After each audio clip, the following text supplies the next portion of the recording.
ذہنوں میں ایک اور بات بھی آئی۔ وہ آپس میں کہنے لگے کہ اللہ تعالیٰ جو بھی مخلوق پیدا کرے گا وہ ہم سے زیادہ معزز اور عالم نہیں ہو سکتی۔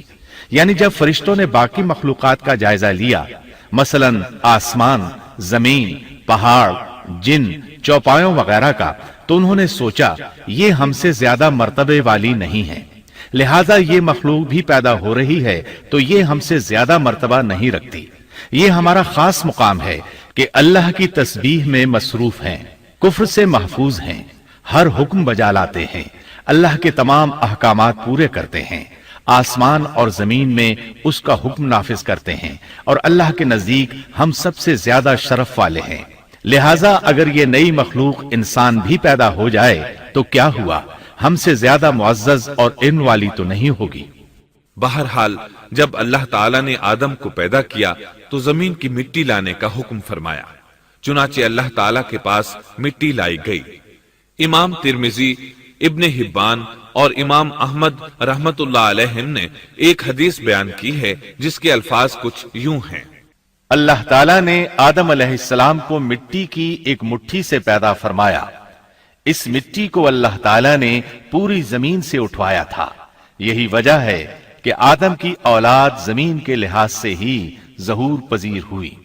بعض سرخ رنگ کے ہیں تو بعض سیاہ اور بعض سفید اور کچھ اس کے درمیان میں ہیں، بعض نیک ہیں، بعض خبیث اور کچھ پاکیزہ قسم کے ہیں۔ انسان کی تخلیق مٹی سے شروع ہوئی، اس مٹی کو پانی سے تر کیا گیا تو یہ طین بن گئی۔ اسی وجہ سے قرآن مجید کی بعض آیات میں تراب کا لفظ آیا ہے۔ تراب خشک مٹی کو کہتے ہیں، اور بعض آیات میں طین کا لفظ آیا ہے۔ طین تر اور بھیگی مٹی کو کہتے ہیں۔ اللہ تعالیٰ فرماتے ہیں خلقہ من تراب، یعنی آدم کو تراب سے پیدا کیا گیا۔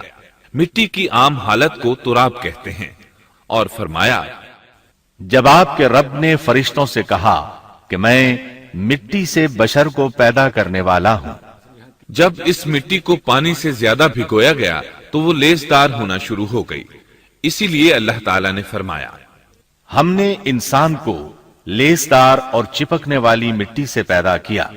پھر اللہ تعالیٰ نے اپنے مبارک ہاتھوں سے انسان کا ڈھانچہ تیار کیا۔ اللہ نے فرمایا خلقت بیدی، میں نے اپنے دونوں ہاتھوں سے پیدا کیا۔ اللہ تعالیٰ نے انسان کی خلقت فرشتوں کے سپرد نہ کی، بلکہ بذات خود اسے تخلیق کے مراحل سے گزارا اور اپنے ہاتھوں سے اس کی تصویر کشی کی۔ اللہ نے انسان کو پہلے ایک مورتی کی صورت میں ڈھالا، اس کے بعد ایک مقررہ مدت تک چھوڑے رکھا، یہاں تک کہ گیلی مٹی خشک ہو گئی اور اس کا رنگ سیاہ ہو گیا، بدبو آنے لگی، پھر وہ کھنکھناتی مٹی میں بدل گئی، اور آخرکار آگ پر پکی ہوئی مٹی یعنی فخار ٹھیکری کی صورت اختیار کر گئی، جس سے مٹکے وغیرہ تیار کیے جاتے ہیں۔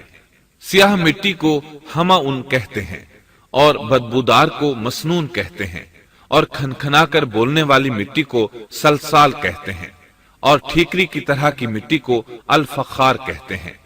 مختلف آیات میں یہ الفاظ وارد ہوئے ہیں۔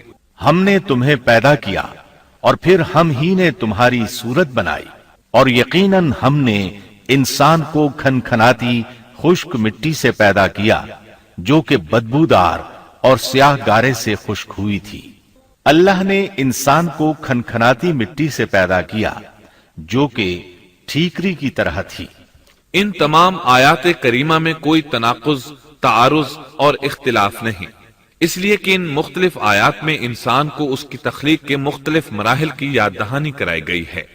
خلاصہ کلام یہ ہوا کہ تخلیق کے عمل کا پہلا مرحلہ تراب تھا، یعنی عام حالت والی خشک مٹی، پھر طین یعنی بھگوئی ہوئی مٹی، پھر لیسدار مٹی یعنی سلسال، پھر ٹھیکری کی طرح کی مٹی یعنی فخار، اور یہ کام جمعے کی آخری گھڑی میں کیا گیا۔